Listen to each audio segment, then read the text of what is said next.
മനുഷ്യജീവിതത്തിൻ്റെ എല്ലാ തലങ്ങളെയും സ്വാധീനിക്കുന്നത്, അതിനെ നിലനിർത്തുന്നത് നമ്മുടെ സാമൂഹിക ബന്ധങ്ങളാണ്, നമ്മുടെ സൗഹൃദങ്ങളാണ്. മതങ്ങൾ തമ്മിൽ, സംഘടനകൾ തമ്മിൽ, സമൂഹങ്ങൾ തമ്മിൽ നിലനിൽക്കുന്ന ആ സ്നേഹബന്ധങ്ങളുടെ പേരിലാണ് നമ്മളെല്ലാവരും പരസ്പരം കൊടുക്കുന്നതും വാങ്ങുന്നതും നിലനിൽക്കുന്നതുമെല്ലാം. മാനവികതയെക്കുറിച്ച് പറയുമ്പോൾ നമ്മൾ മനസ്സിലാക്കേണ്ടത് എന്താണ് മാനവികത എന്നതാണ്. മാനവികതയെക്കുറിച്ച് ഷോർട്ടായിട്ട് പറയുമ്പോൾ എരിവും പുളിയും മധുരവും കയ്പും പ്രദാനം ചെയ്യുന്ന ഭൂമി പോലെ ഒരു ദേശത്തെ ജനങ്ങൾ പരസ്പരം കൊടുത്തും വാങ്ങിയും ഒന്നിച്ച് ഒരു ഉമ്മ പെറ്റ മക്കളെപ്പോലെ ജീവിക്കുന്നതിൻ്റെ പേരാണ് ചുരുക്കത്തിൽ മാനവികത. മാനവികതയെക്കുറിച്ച് സംഘടനകൾ സംസാരിക്കാറുണ്ട്, മാനവികതയെക്കുറിച്ച് വാതോരാതെ പാർട്ടികൾ സംസാരിക്കാറുണ്ട്, മതങ്ങൾ സംസാരിക്കാറുണ്ട്. പക്ഷേ യഥാർത്ഥത്തിൽ എല്ലാവരും ആ ഒരു അർത്ഥത്തിൽ അതിനെ ഉൾക്കൊള്ളുന്നുണ്ടോ എന്നതാണ് ഈ കാലം നേരിടുന്ന ഏറ്റവും വലിയ പ്രതിസന്ധി. കാരണം പാർട്ടിക്കാരന് മറ്റൊരു പാർട്ടിക്കാരനെ കണ്ടുകൂടാ, ഒരു സംഘടനക്കാരന് മറ്റൊരു സംഘടനക്കാരനെ കണ്ടുകൂടാ. മതങ്ങൾ പോലും അവനവൻ്റെ മതത്തിൽപ്പെട്ടവനെയാണ് മതങ്ങൾ സ്നേഹിക്കുന്നത്. അത് മതമാണോ എന്നത് സംശയമാണ്. അത് മതമാണ്, ആനയുടെ മതം.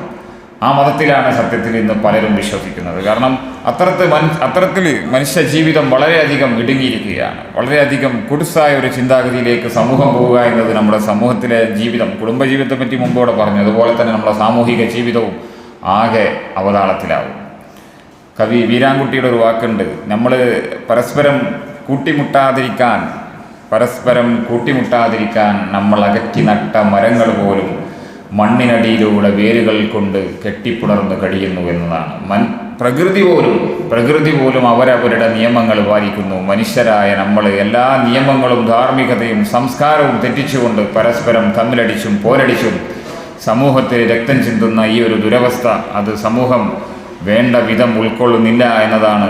നമ്മുടെ പാർട്ടികളായാലും സംഘടനകളായാലും എല്ലാം അവരവരുടെ ഒരു നിലനിൽപ്പിന്, സംഘടനയുടെ നിലനിൽപ്പിന് വേണ്ടി മാത്രം ഉപയോഗപ്പെടുത്തും. സംഘടന സമൂഹത്തെ കാണുന്നത് 3-ാം സ്ഥാനത്താണ്. അവരുടെ സംഘടനയുടെ നിലനിൽപ്പ്, പാർട്ടി അവരുടെ നിലനിൽപ്പാണ് പ്രധാനമായിട്ട് കാണുന്നത്. ഇപ്പോൾ ഒരു പാർട്ടിയുടെ നേതാവായി നിലനിന്ന ഒരു മനുഷ്യൻ ഇന്നലെ മിനിഞ്ഞാന്നത്തെ പാർട്ടി വിട്ടുപോയി.